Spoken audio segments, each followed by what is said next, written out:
இல்ல, இல்ல. அவங்க தனியா தான் நமக்கு கிடைச்ச நியூஸ் படியும், இங்க உள்ள நியூஸ் படியும் பார்த்ததுல, அவங்க தனியா தான் வந்து ஊருக்கு போய் ஏதோ ஒரு பேப்பர் ஒர்க்குக்காக அவங்க ஊருக்கு போயிருக்காங்க. ரொம்ப ரொம்ப ஒரு ஷார்ட் வெக்கேஷனுக்கு தான் போயிருக்கிறாங்க.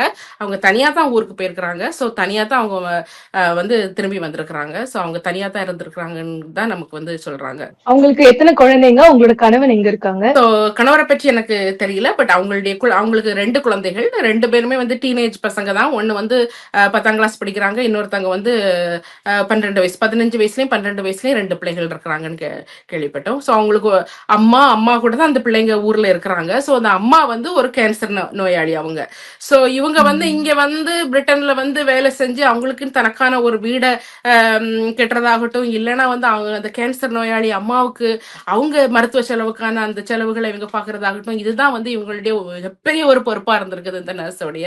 ஸோ அவங்க ஊர்ல வந்து ரொம்ப உடைஞ்சே போயிட்டாங்கன்னு தான் சொல்லலாம். அந்த ஒட்டுமொத்த கிராமமே அவங்க இருந்த அந்த ஒட்டுமொத்த கிராமமே வந்து உடைஞ்சு போயிருக்குது.